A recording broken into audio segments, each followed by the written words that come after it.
Okay, welcome everyone to 7 mind-blowing SEO experiments that will change your strategy forever. Thank you for joining us. My name is Jason O'Hare from MobileMonkey. I have with me here Brian Dean, our host from Backlinko. Brian, you want to say hi? Hey, what's up, everybody? And Larry Kim, the founder of WordStream and CEO of MobileMonkey, as our presenter today. Larry, you want to say hi? Hey guys, welcome and thanks for coming today. Thanks, Larry. Before Brian kicks things off and then hands the reins over to Larry, I just want to let you know that Larry will stick around for Q&A at the end of the presentation, which will run about 45 minutes. If you have a great question for Larry, please enter it into the chat window and then the GoToWebinar panel. We'll try to get to as many of them as possible live if we can at the end. So with that, Brian, why don't you take it away? Okay. Hey, what's up, SEO That Works students? So like I said in the email that I sent out to everybody, a couple weeks ago, Larry reached out to me and said that he had some cool results from his SEO experiments that he hadn't shared. Some of them, he had shared some things, but not everything. And he wondered if he could share them with the Backlinko community. But honestly, I thought this stuff was a little too juicy for the general public. So I decided to limit it only to SEO That Works students and graduates, and that's why you're here. So you're going to see some stuff that you probably haven't seen before, and especially results of SEO experiments that you haven't seen before. So that's why one of the reasons that Larry is a good friend of mine. One, he's just a cool guy and a great person, but also he's a hustler. So even though Larry, founded WordStream, which is a huge, successful software company that is in the AdWords space, Inc. 1000, like several years in a row. He started that from scratch. Larry has left that and he's starting a new venture. And one of the ways that he's getting the word out is to do webinars like this. So there's be no pitch at the end. Don't worry about that. Larry's just going to provide a bunch of value. This is just a way to get to Larry to get his in front of an audience of new people. But more important than that, he's going to bring the noise. So you probably know Larry already. I'm not going to go big into the introduction. I did get a chance to see the slides this afternoon, so I know you guys will be impressed. I know you have high standards when it comes to SEO content, and you won't be disappointed. So I'm going to leave because Larry's totally got this. And Larry, take it away. Hey, thanks, Brian, and thank you, Backlinko guys, for joining today. All right, so let's just jump right in here. The crazy theory here is that Google uses more than just keywords and links to rank your content. They're also heavily using user engagement rates like click-through rates, dwell time, and other signals to determine the search rankings. Now, the way that it works, like the theory here, is basically every time a user does a search, Google needs to kind of guess to figure out which page is the correct page to show them.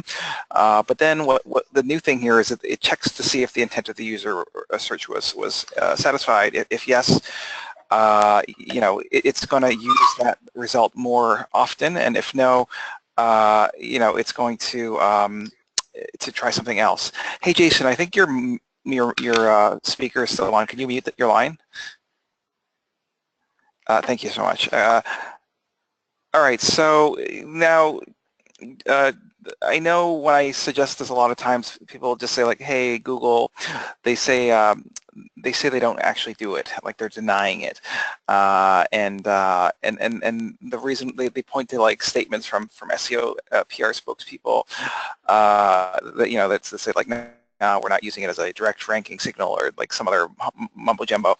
And I guess the issue here is just like, sometimes people think like, oh my God, an SEO spokesperson said this, that's like, he's basically Jesus Christ or something,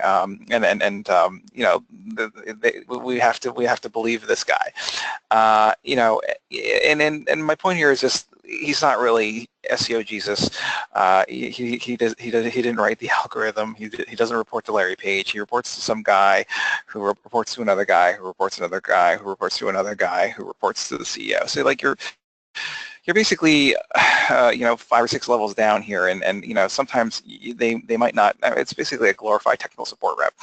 Sometimes they don't get everything correct. There could be other things going on that they're not aware of, or that they're not allowed to mention. Like they're on kind of a tightly I just wanted to give you like 3 stupid examples, of why, Google SEO PR people don't always get it right. Remember this story on like when Google said there's no difference, between using a 301 and 302 or 30X redirects.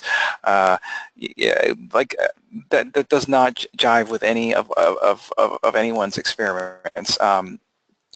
They made a bold claim a few years ago that this new mobile get-in algorithm was going to have greater impact than Panda and Penguin combined, and like when it came out, like nobody even knew. There was this idea that dropping, they claimed that dropping profile photos from Google results search pages has no impact on click-through rates. Like what I'm telling you is they don't always get it right. So I think when you hear these denials from Google on click-through rates and stuff like this, I think you need to take it with a grain of salt. It's not their job to kind of tell you how their algorithm is written. You have to figure it out yourself. And basically, you know what? It doesn't even matter what I think or what someone else says. In SEO, it's all about the data. There's data and then there's opinions. So that's one of the things I love about SEO. It's very simple to set up a few interesting experiments and to see what happens. And I think that's worth like 100 times more than what some guru has to say. Me or some other glorified technical support rep or whatever. So before getting into all the experiments, I just wanted to introduce myself briefly. My name is Larry Kim. I'm kind of obsessed with unicorns. I'm from Canada, originally from Manitoba. It's like a very famous place, the polar bear capital of the world. From Boston. Moved here about 15 years ago after college. And this is some photos of Boston. Just kidding. It's not Boston. That's Hoth from Star Wars. That was a joke, guys. I live in Harvard Square. That's outside of Boston. It's a famous area. It's where Microsoft was founded. It was where Facebook was founded. It's also where I started WordStream back in 2008. Literally, it was just like I was one internet consulting guy, like working by myself with no employees, working out of a bakery because of the free Wi-Fi and unlimited Diet Coke refills. The company grew a lot over the last 9 years. The company employs, hundreds of people, like over 220 people or something like this. We manage over $1 billion of ad spend for over 10,000 customers worldwide. It's one of the fastest growing companies in America. A couple of months ago this year, I just left. I'm still on the board. I left the company to work on a new software company in the mobile AI space, in the chatbot space, and that product we're working on. I don't have anything to show you today, but basically, my background's in electrical engineering. It's actually not marketing, and so I think, having built different software tools like this keyword research tool and PPC management tools and Facebook advertising tools. Last thing about me I'll share with you is I have a 2-year-old kid, and you can follow him on Twitter using the hashtag PPCKid. Okay, enough about me. Back to our story. We're talking about the crazy experiments that will blow your mind. Not only the experiments, but also what you need to do about it. And so my number one crazy SEO experiment today, it's trying to prove that there's something that exists here, that there's like, if machine learning and click-through rates are being used to modify the search algorithms, you should be able to point to evidence that it actually exists. So for example, we know that Panda and Penguin exist because, like, on one day when the algo drops, like your traffic either goes up or down by like 50% or something like that. So that's pretty easy. The problem with these machine learning algorithms, it's not one big update that gets, like, on September 21st, like they just update this code and it changes all the rankings. It's kind of learning a little bit every day on a few queries and kind of making small tweaks every day. So it's very difficult to see whether or not these things exist or not. So what we did to try to find kind of a fingerprint for Rankbrain and all this machine learning algorithm updates was to take a longer view. What we did was we looked at 1,000 keywords, the same list of 1,000 keywords in May of 2016, in June of 2016, and September of 2016, okay? And what we found was, for the same keywords, what was happening was the search listings that had higher than average click-through rates, they were being boosted they were floating to the top of the search listings. So they were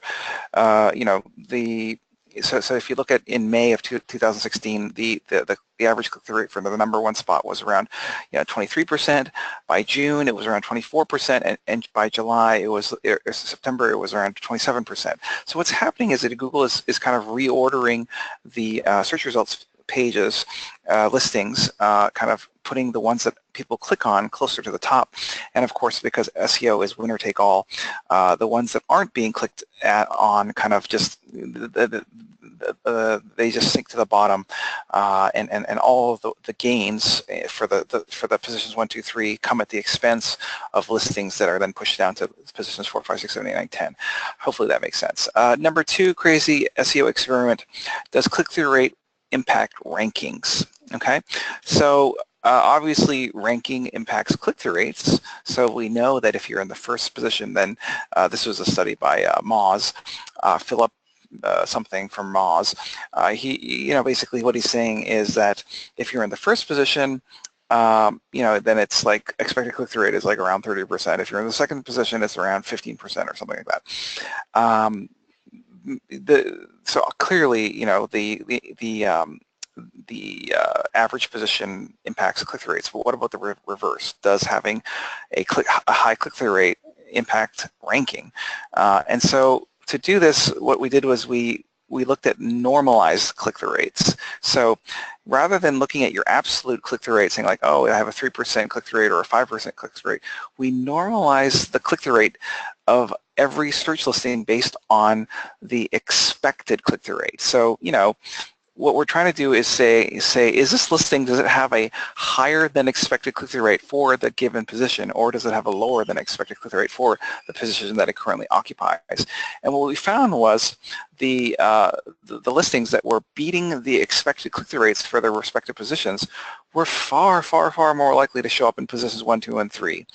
Conversely, if your listing was in, let's say, spot number 3 or something, and the click-through rate for that listing was below what the expected average click-through rate was for the third position, then it would actually be much more likely to occupy substantially lower positions. In fact, the easiest, if you were to extrapolate the results here, it's just if you want to raise your ranking by one position, on average, all you need to do is beat the expected position, the expected click-through rate for a given spot by 3%, and then Google will sort of notice that, and then will reward you with kind of an increase of one spot of organic rank. So we're down to my number 3 SEO crazy experiment, and that is what happens when you make a headline more clicky. Hopefully, I'm sort of convincing you that click-through rate matters for SEO. But what happens when you do click-through rate optimization for those titles? And so I wanted to give you a simple example of a blog post that we had done a few years ago. This was an old post called Guerrilla Marketing : so at the top there are 20 plus examples and strategies to stand out. So it wasn't doing very well. It was in rank number 8, and it had a click-through rate of 1%. And notice how this is kind of the old style way of doing SEO title tags, where you have kind of the focus keyword, in the first word of the title, and then there's a colon, guerrilla marketing : it's just written for a search engine, not written for a person. You see what I'm saying? So we made just like a few small changes to this headline. We didn't actually rewrite it or anything. Like we still kept the same keywords. We just reordered it. So so instead you can see like the words are the same, but I just changed the order. And the reason why I wanted to keep the words the same is because I didn't want to change the words in the title, because we know that title tag is a ranking factor. So I wanted to control for not kind of introducing new variables into the title page, the page title. So all I did was I just rewrote the headline, the ordering, and called it 20 plus jaw-dropping guerrilla marketing examples and strategies. And this is actually a substantially more catchy title, and of course I got a higher click-through rate and was rewarded with a much higher ranking. And what's so interesting about this example is that it had a massive impact on the SEO results, on the clicks to your site, right? Because click-through rate optimization is incredibly leveraged. It does two things. First of all, even if you don't get an increase in ranking, like just forget about these magic ranking boosts for click-through rate for a second. If you double the click-through rate of a listing, you get twice the clicks, okay? But what I'm saying is, in addition to getting twice the clicks, you get a better ranking, which gets you even more clicks. So look at this as a SEO kind of traffic report for that page that we're just talking about, the guerrilla marketing examples. It went from 3,500 clicks, organic clicks per month in June, and then just 5 months later, it's more than doubled. It's a 112% increase in traffic for the same page. It didn't make any other changes to the page. It didn't push links to it. Nothing. It didn't add images or rewrite anything other than the headline, just making it more catchy, and that doubled the impact. And that's pretty leveraged, I think, because it took maybe 3 minutes for me to make that change. So yes, CTR boosts, click-through rate boosts for your SEO content. It's one of the most leveraged things you can do. Higher click-through rates by itself means more clicks, and higher click-through rates, often get picked up by Google and are rewarded with better rankings, which generates even more clicks. So it's kind of a virtuous cycle here. My number 4 crazy experiment has to do with engagement rates impact ranking. So what I mean by engagement rates, it's stuff like the bounce rate, time on site, like are the users, conversion rates, are the users actually engaging with the content that they just clicked on? And so we know, first of all, that Google measures this variable called dwell time. Dwell time is basically the amount of time that it takes for you to search on something and then hit, go navigate to that page and then hit back, okay? We know this is true because back, a few years ago, they offered this as a feature where if you hit back very quickly, on desktop, it would say like, would you like to block pages from the site? The reason that would only show up if you hit back within like 2 or 3 seconds. And of course, the same thing happens in mobile these days. If you do a search on mobile and you hit back, if you do it very quickly, that box at the bottom where it says people also search for top 10 cloud computing in the world, that will only show up if you hit back quickly. Meaning it suspects that you didn't find what you were looking for. And so we know that Google is measuring this notion of dwell time. Short dwell time is bad. It means you hit back really quickly, and then long dwell time is kind of a better signal of relevance. And so what we did was we just wanted to see, like, what's the relationship between bounce rates and organic positions, and like we wanted to see, like, are these stories, are these listings that are ranking number 1, 2, and 3, 4, do they have different bounce rates than the stuff that's ranking 5, 6, 7, 8, 9, 10, 11, 12, 13? And sure enough, we found this kind of unusual relationship. What's so unusual is that there's this big kink in the graph around position 4, meaning it's like if the bounce rate was good enough, it was like 75% or lower, then you were eligible to show up in spots 1, 2, 3, 4. But then if your bounce rate was really, really high, like 80% or 90%, you became increasingly less likely to show up in those coveted top 4 spots.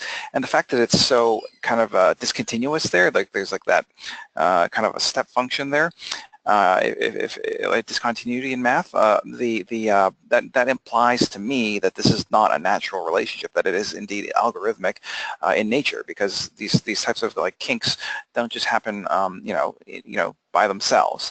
And we saw the same relationship with time on site, where we looked at kind of how long do people actually stay on the site, is it 20 minutes, is it 10 minutes, is it 2 seconds?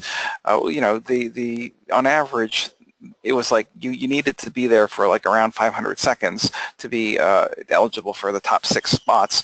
The less people stayed on the site, the less likely you were to have decent rankings.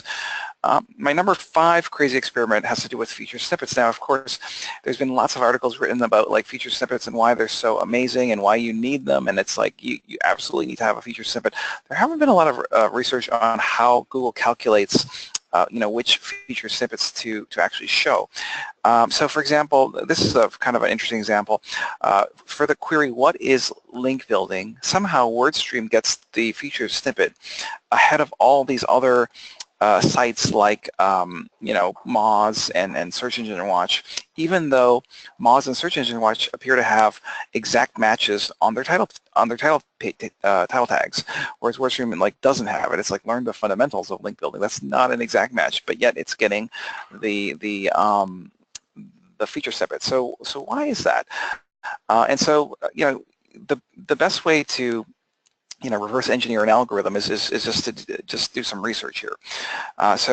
The first thing here is I wanted to know, is it the same as the search algorithm? So is the featured snippet using the same algorithm in choosing the feature snippet as Google searches?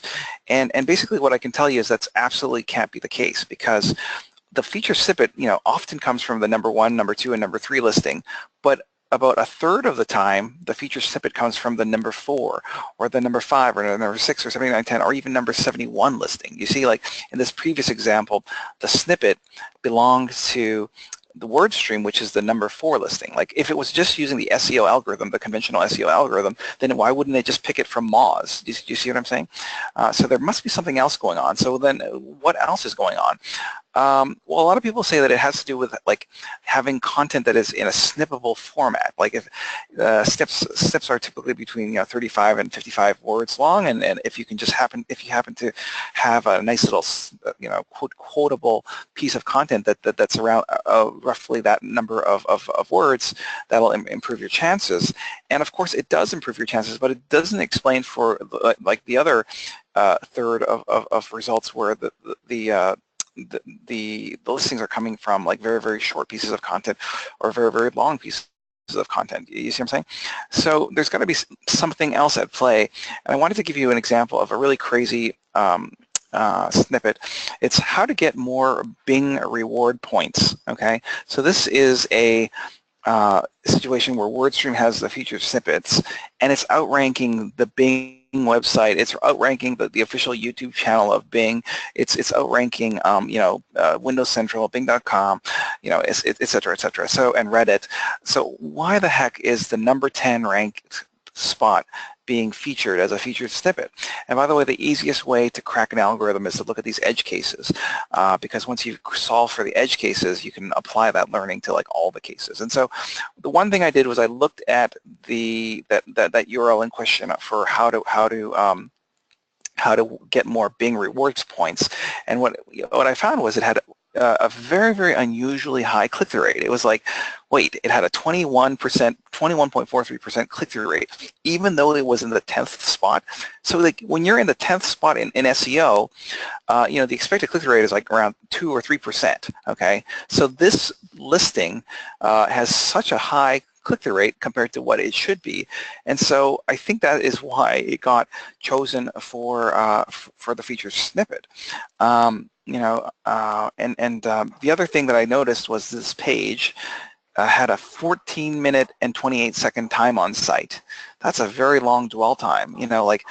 So I think the average time on site for this website was 2 or 3 minutes, and then you had this one story that was where people were staying for 14 or 15 minutes, 14 minutes 28 seconds, and so I thought that was kind of unusual, and so I tested this theory on 1,000 other snippets. Okay, and what I found was that for all of these pieces of content that were being snipped from low in the search results position, so if it was the number 7, 8, 9, or 10, or 11 search listing that was being featured in this feature snippet, what was the time on site for that page relative to the average time on site for that website, and they were pages that were doing between 1 and 200% higher than expected time on site. So I do think that has a big factor in the algorithm, because it seems to be in common with all of the snippets that I was able to find. My number 6 experiment today has to do with what's the relationship between social shares and organic rankings, and basically, a lot of SEOs, if you've been doing SEO for if you've been doing it for more than a month, you've probably noticed that there's very often there's a correlation between the content that gets a lot of shares on Facebook that also generate a lot of clicks and organic clicks on Google, and so And so sometimes SEOs, they think, oh, there must be some kind of a algorithm signal where Google is counting the number of Facebook likes and Twitter likes. I remember like a few years ago, like, Black Cats used to buy Facebook likes, thinking that that would kind of improve their rankings. Well, Matt Cutts and Google, they've denied this all the time, but nevertheless, like it can't be a coincidence that like whenever you do great SEO work, it always gets a lot of shares. And so I just crunched some numbers here, ran a bunch of numbers, like trying to figure out like, the relative click-through rate of a search listing and the post engagement rate, like so basically the click-through rates of your Facebook updates. And what I found was they're related.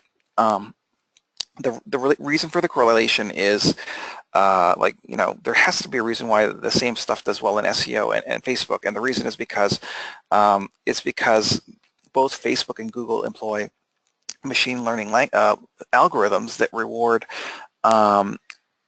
high click-through rate content with greater visibility in either the Facebook news feed or in the search results page, and basically it's just the same emotions that make people want to click on something in search, or the same emotions that want to make people share something or click on it in social media. And so there is a relationship. It's just indirect. It's just something about the content that you're creating is very catchy.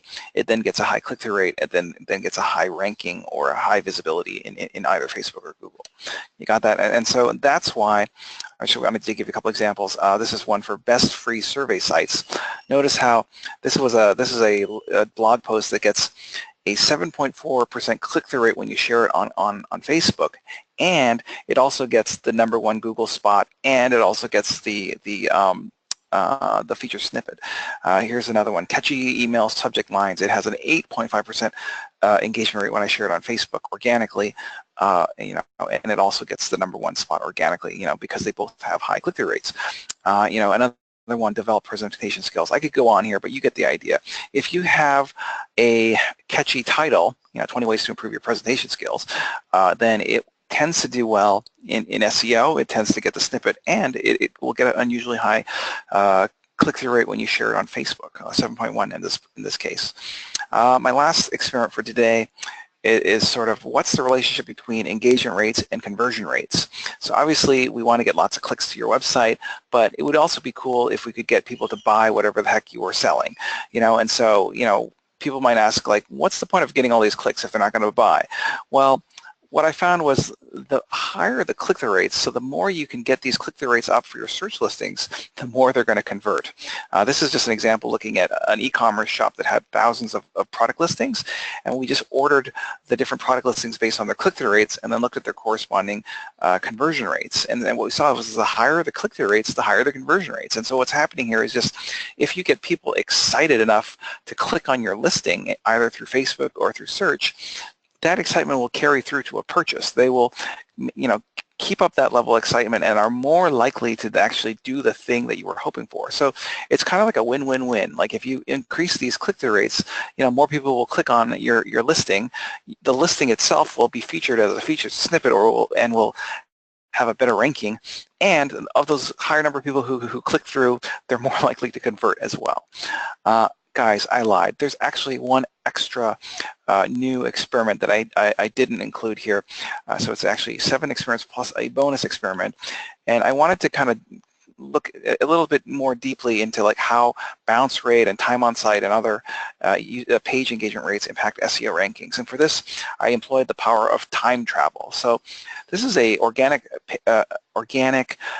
search result report in Google Analytics from 2015 for the entire, so it's from January to December 2015.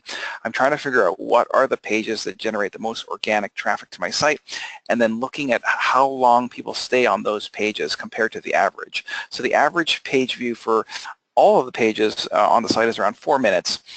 Most of these pages are green, so it's like 2/3 of them are like 100% more than average time on page, or 67% more than average time on page. But 33% of these pages are donkeys. They have like less than average time on page. These are pieces of content that I created that I'm not proud of. It's like I had no business ranking for them. They were just doorway pages that were designed to rank for certain keywords, and I just put them up in like 10 minutes or something like this. So basically, I'm getting traffic from a combination of donkeys and unicorn pages. But if we then go in forward in time, so instead of looking at 2015, what if we look at like from October of 2016 to January of 2017, and what you can see is the algorithms have changed such that all of my top organic traffic pages are being driven from above average time on page pages. So like all of those red pages have been found and eliminated with the exception of 2 of them. Google kind of saw through those thin doorway pages that had no business ranking, and because, as evidenced by the fact that people were bouncing off of them like crazy, okay, and now all the traffic is just flowing almost exclusively to the above average time on page pages. This is, by the way, this is called a comparison report in Google Analytics, where you can kind of view the time on page in comparison to the average time of page of the entire group. Okay, so those are my 7+1 crazy experiments for SEO. We talked a little bit about click-through rates, and how that impacts ranking. Higher click-through rates means higher rankings. We talked about how dwell time impacts rankings, meaning if it's not just about raising the click-through rates, but people have to then stick. Like they have to stay on the page that they just clicked on. If they hit back right away, then that kind of overrides the boost that you got from having a high click-through rate. It's almost like a check and a balance. In like a kind of a backup system in the algorithm.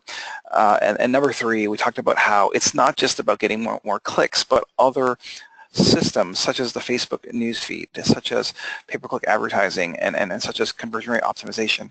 These are all channel efforts that will also benefit from higher click-through rate listings, because if you can make stuff more catchy, it will do better in other channels. So key takeaway here, I think you should focus here. When I look across different, really great performing pay-per-click advertising campaigns, or really great high converting offers, or really great, social media campaigns, paid or organic, that are killing it and getting millions of shares and clicks, pages that get really great SEO results. The one thing they really have in common across all the channels is just high click-through rates and high user engagement rates, because all of these systems employ machine learning-based algorithms that reward high performers with better visibility in that system. I just wanted to give you one last example of this in play. So what's happening in internet marketing is it's becoming increasingly winner-take-all. It's like these algorithms, what they do is they allocate the clicks more. The changes in all of these search algorithms are allocating more clicks to a smaller number of pages, if that makes sense. So this is the traffic to the top 10 posts of the month at Inc. Magazine. I'm a columnist at Inc. Magazine, and every month the editor sends me an email and says, Larry, here's the top 10 posts of the month. So back in September of 2015, the top 10 posts, they all generated around 200,000 views. You see that? It's like the green line is flat as a pancake. That was it's like the number 1 post got around 200,000 views, the number 2 post got around 200,000 views, etc., etc.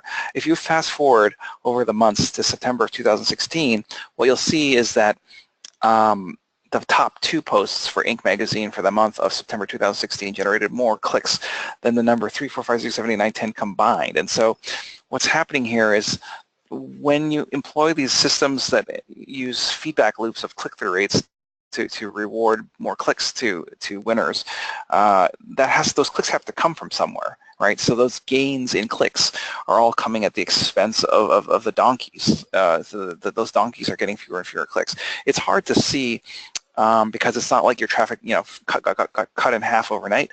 But if you kind of aggregate over months and months, you can start to see the patterns emerging. All right. So what does it all mean? SEO.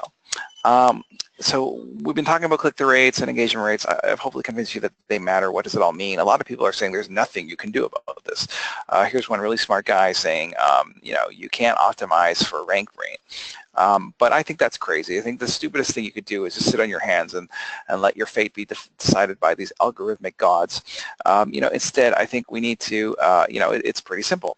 We just need to increase the click-through rates and increase the dwell time. And I wanted to share with you 4 powerful new SEO weapons to defeat machine learning algorithms. And so my #1 SEO weapon is the CTR donkey detector. So what's a donkey detector? That's it's a way to figure out what's your organic click-through rates, right? Because we've been talking about click-through rates all day. We need to know what the click-through rates are for your different search pages. The way you do this is in Google Search Console. You just open the page, go to traffic, search traffic and search analytics, and click the option that says click-through rates, and it'll actually show you the click-through rates for all the pages and queries on your site. Okay, and so what's a good click-through rate?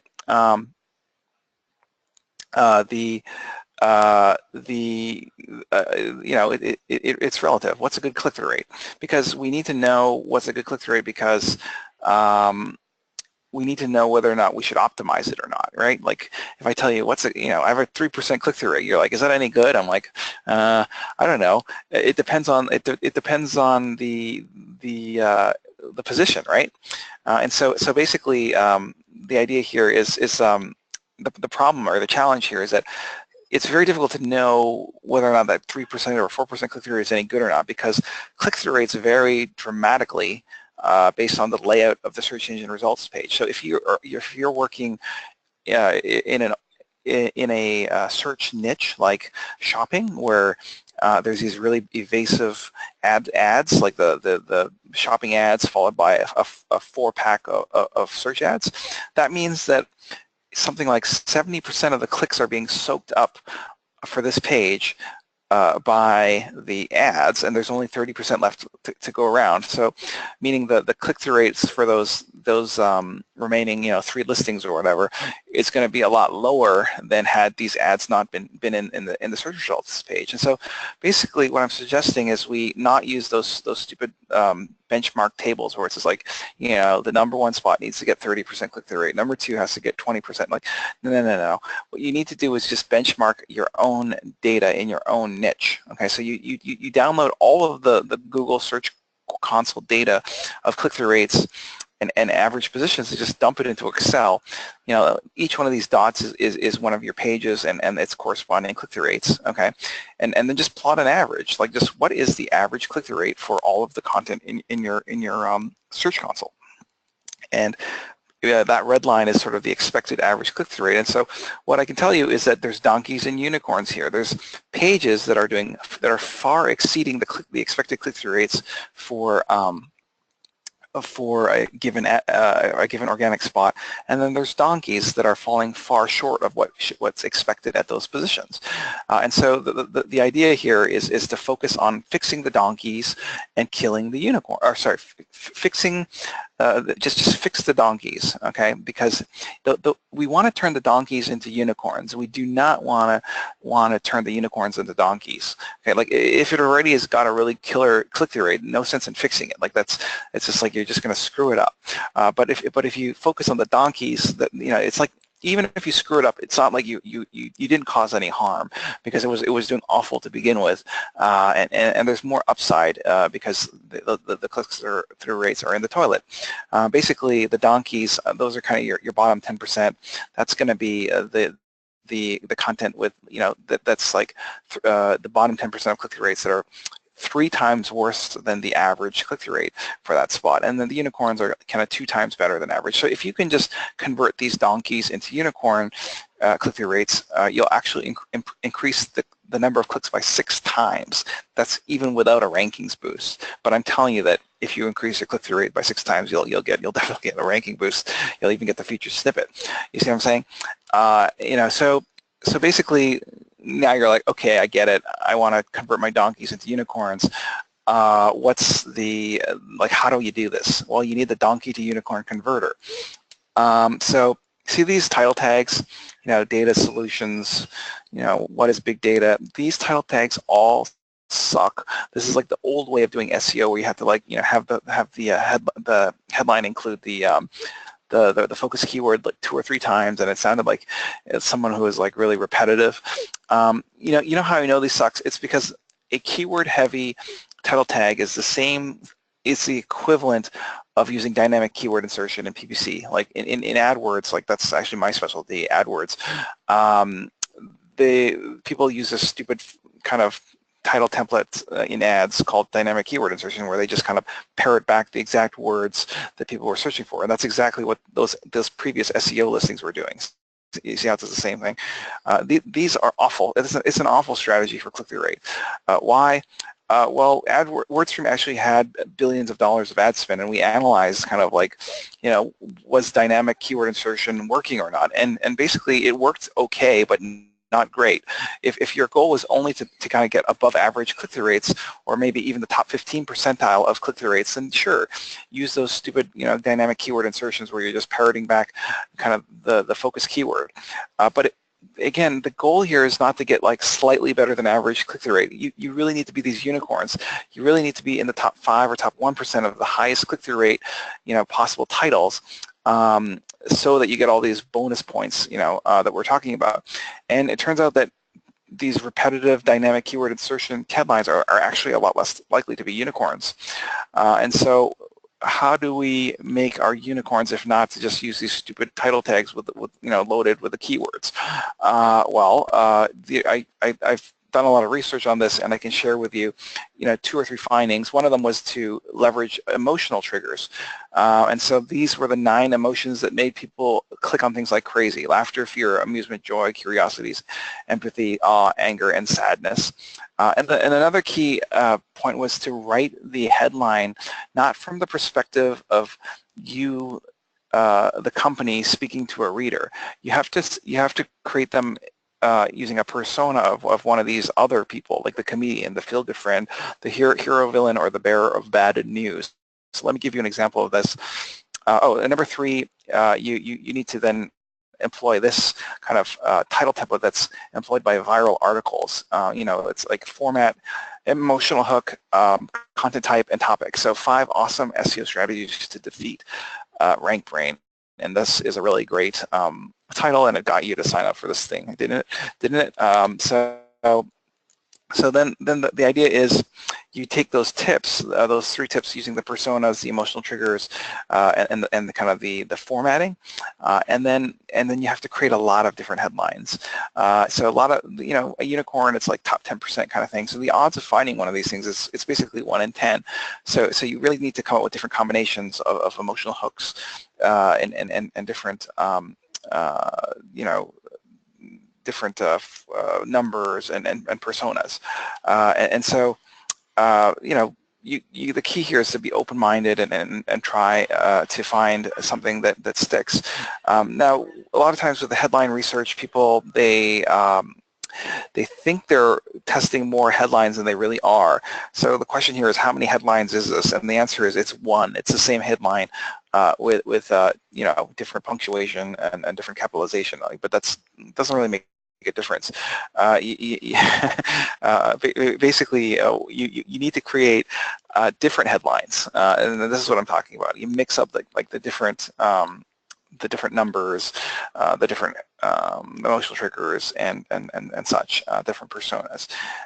Which one here is the unicorn? I have no idea, but you need to test them. How do you test them? The worst thing you can do is just keep changing the headline of your document. Like, don't just update the document and the title every day. I mean, Google will think that your page has gone berserk. Instead, what you can do is you can just do like a quick test on AdWords. You can spend like $5 or $10 and just create an ad. And by the way, the ads have been redesigned to look identical to organic search listings. It's almost impossible for people to tell the difference. But just create an ad with 10 variants and test them and take the winner. Like, find the one that has the highest click-through rate and then use that as the new organic title tag. You see what I'm saying? And so basically, the way you convert donkeys into unicorns is you identify the worst 10% of your lowest click-through rate donkeys, write 10 headlines, test them out in AdWords or Facebook, by the way, because it's the same idea. If it's a catchy headline, it's going to have a higher click-through rate in Facebook too. And just replace the old donkey with the new winner headline, and watch the clicks come in. We're almost done here. We're talking about my number 3 SEO weapon, which is the engagement rate donkey detector. So the engagement rate donkey detector says, like, are people actually sticking? You know, there's a huge difference between like you know, conversion rates. Like conversion rates is a really great measure of task completion rates, because like if they're converting and signing up for whatever you're trying to sell, then it's like a pretty good. That means they probably have a good fit. You see what I'm saying? It was exactly what they were looking for or whatever. And when I look at conversion rates, the same idea. There's donkeys and unicorns. The donkeys are like 2.5% conversion rates, and the unicorns are closer to like 12% click-through rates. And so the key here is we want to get these conversion rates really, really high, because those high conversion rates are correlated with long session durations. You see what I'm saying? And long session durations are correlated with higher higher search rankings. And so the way that you don't do this is you don't just like focus on these stupid buttons and images and all this crap. That's like if some CRO guru donkey says like, oh, just do these stupid things and you'll get a 5% increase, they're lying to you, because those changes never stick. What you need to do is change your offer. So change your offer so that like instead of having a crappy, what I'm trying to explain to you here is that no amount of like window dressing on a donkey offer is going to significantly change your results. What you need to do is just change the offer. And so if you have a really crappy offer like picnic pants, which are the worst possible invention that you're trying to sell because you're eating off your crotch and it's totally unsanitary, that's something that's going to have a crappy click-through rate no matter how you dress it up. And it's going to have a low conversion rate, and it's not going to do well in SEO, et cetera, because it's so crappy. On the other hand, you've got something like drones, which is sexy. It's going to have a high click-through rate. It's going to have a high conversion rate. Like you want to just stop selling picnic pants and start selling drones. The worst thing you can do is think that, oh, if we double the size of the buy now buttons or change the images or do a sale as if this is going to make a difference. It won't. What you need to do is just dump the donkey offer and go after something completely different. And that's exactly what I did at WordStream for the first 3 years of my company's life. We were doing a free trial of the software. Then I had an epiphany. I was like, wait a minute, people don't actually want to try this software. Like it's going to take 2 hours for them to do. What they just want is a report card. They just want to know if they're doing, AdWords good or bad. And so I switched the offer to a greater kind of performance grader thing, and it 40% increased the conversion rate, which correlates to like 2 or 300% increases in time on site. You see what I'm saying? And so my last weapon that I want to share with you today is the SEO weapon for online advertising. Now Google says you can't buy your organic search rankings, but that's totally not true, because what you can do is you can raise the click-through rates of your search listings, and one of the easiest ways to create higher click-through rates for your search rankings is to create brand affinity. Okay, so if you can get people to have heard of your company before, then they will be more likely to click on those listings versus the companies that they haven't heard of before. What kind of boosts can you expect to see? It's massive. People click on stuff that they've heard of 200 to 300 times, 200 or 300% more than the listings they haven't heard of. You see what I'm saying? So this is looking at new versus repeat visitors and what's the click-through rates for their listings. And it's like, it's night and day. So like people aren't just clicking on things randomly.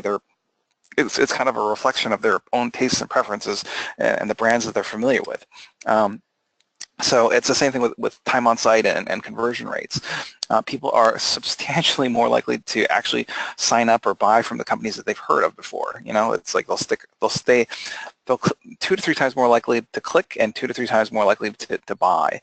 And so what you need to do is get in front of people before, like get in front of your target searchers' head before they start searching for your stuff, so that when they do search for your stuff, they'll say, "Hey, I heard of that company," and it's like, I'm gonna click on that one, right? So what you can do is in Facebook, you can go after like certain types of interests. Like if you're selling marketing stuff, well then target people who like AdWords or people who like HubSpot or who like search engine marketing, because those are the types of people who are going to be doing the searches that you care about, if that's your interest, if that's your business focus. Same thing with demographic targeting. If you're a jeweler, target people who have an anniversary coming up, or recently engaged and this kind of stuff, because those are the types of people who are going to be doing searches for your queries in the near future. Same idea, behavioral targeting. You can go after like certain types of purchases, like if you're a vacation company, well then go after like frequent flyers or something. It's just if they tell you can't buy your organic search rankings, that's technically true, but what you're doing here is you're buying brand affinity, which dramatically increases click-through rates, which has a massive impact on organic search results. Here's another one.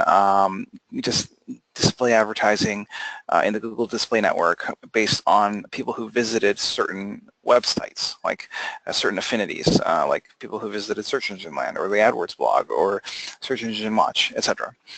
Yes, you can do this. It's incredible. So, and of course, it's not just about getting in front of people's heads before they search for stuff. You want to make sure that all future searches go your way, all right? You want to make sure they never forget who you are, and that's remarketing. So when people do visit your site, you want to make sure that you remarket to them for like 20 or 30 days just to make sure that they remember. And then even if they don't buy from you, they'll remember you, and so the next time when it comes to needing to buy stuff, they'll think of you. And so just to conclude here, we're talking about the we talked a lot about click-through rates and how they make a big difference, not just based on like my personal opinions, but actually based on 7, I think, interesting experiments that kind of showcase how Google is using these signals and is not really telling us about it. And also the neat thing about this strategy is that it's kind of a virtuous cycle. So if you can just get these click-through rates and conversion rates up, like if you can get those numbers up, well, you're going to get more clicks and conversions. So that's a great virtue in of itself. But it's kind of leveraged in that, in addition to these better clicks and conversions, you'll also get more rankings, better rankings, and the better rankings will yield even greater clicks and conversions. So that's not a bad deal. Yeah, just be open to how marketing actually works. What is it we're doing here? We're trying to create all this content, and we need it to be inspirational and memorable and catchy, and then we have to get that in front of our target market even before people search for it, okay? Because like just waiting for people to search for your stuff is like kind of lonely, it's like annoying. So we want to create new demand. People will then see this content. They might not take action right away, but they'll at least have heard of you, and later if they do a search for you, there's a chance that they could do a branded search, in which case your odds are tremendously good that you'll get that click, or they'll do an unbranded search for your products and services, but you'll have a 2 to 3 times more likelihood of capturing that click than had they not heard of you. So that's it. Just be a unicorn in a sea of donkeys. Thank you, Brian Dean, and all the Backlinko class folks.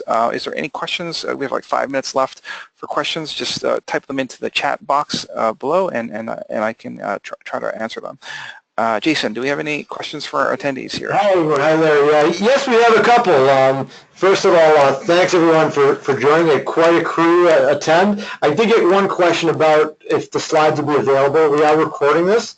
We're going to give it a listen, make sure it came out great. We'll assume it did, and I'm going to email it out to everyone later today. So you will get that, and you can spend your time looking at it. Also got a couple funny ones. There's one question is, where can I buy a pair of picnic pants? So someone really did like that product. So I don't know, Larry, is that a real product? It is a real product. It was nominated. It was nominated one of the worst products of 2016. And there was like there was this one other product where it was like a vibrating chair that was supposed to give you an abs workout, but it was just like it was like what? Anyway, so just okay. Any other question, guys? There's a couple here. Where can I find the minimum click-through rate for a keyword? The what? The what? Where can we find the minimum click-through rate for a keyword? Oh, in search, we talked a little bit, briefly in the presentation, and basically the idea was to, it's kind of complicated. You go into Google Search Console, okay? It was this one here. You go into Google Search Console. You download this data, okay? So this will give you a lot of data points of different URLs and different click-through rates, okay? So it'll give you a lot of data points, and just plot it in Excel, and then take the average. Okay, so like if you plot an average here, this red line is sort of what the expected click-through rate, minimum click-through rate is for your pages. So any of these dots, each of these dots is a page with a click-through rate, associated click-through rate. Any of these pages that fall below the lines are the ones that you should be optimizing, because there's a lot of upside and there's not a lot of risk. The stuff that's up here, these are pages that are doing really high click-through rates. You don't have to touch them because there's a lot of risk. Like you could break them. Like just because you're optimizing doesn't mean that it's going to work. You're just as likely to break something as you are to fix it.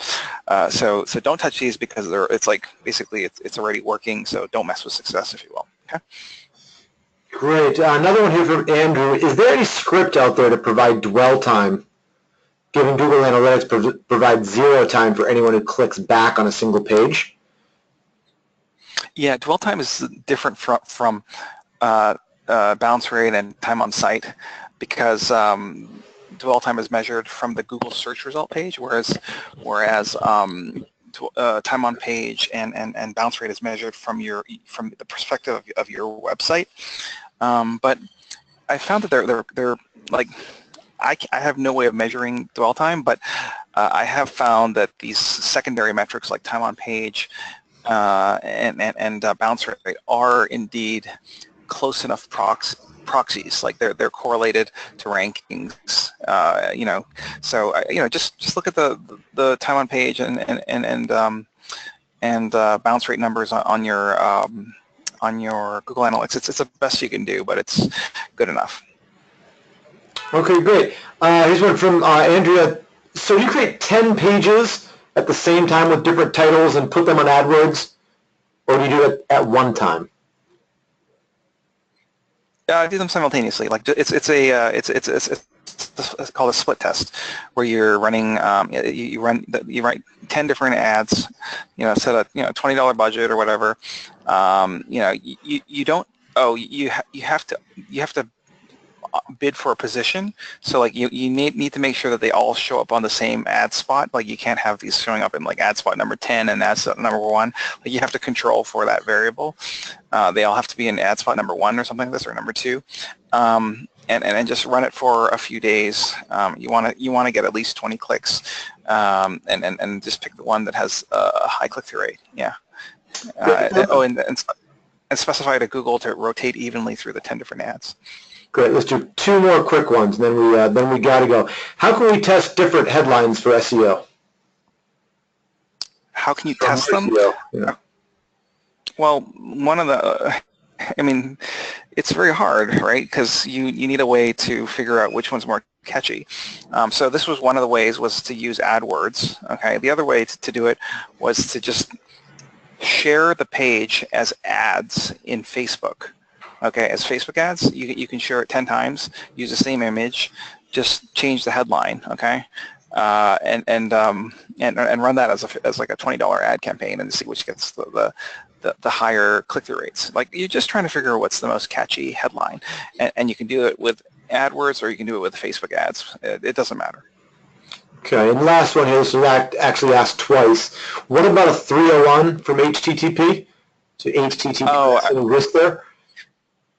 I was just telling you guys earlier that, Google, they don't always get it right. So Google was like, they were claiming that, what was it? I think I was bashing those technical support reps at Google. And basically, I think I was saying like, yeah, this one here, here's like one of these support reps that are saying that 301, 302, and 30X are all the same, but like, give me a break. Most SEOs know that that's totally untrue. So that was my only point on that one. Great. Thanks, everyone. Larry, any final words before we sign off? No, just look, guys. A couple things. I am working on this new secret project in the mobile chat space, and hope to keep in touch and be able to show you some of that new stuff next year when it becomes available. So just keep keep in touch. Okay. Thanks, Larry. Thanks, Brian, and thanks for everyone for joining. I will send out just a quick email later today that has the link again to the recording. Thanks again. Have a great afternoon. Awesome. Thanks, guys.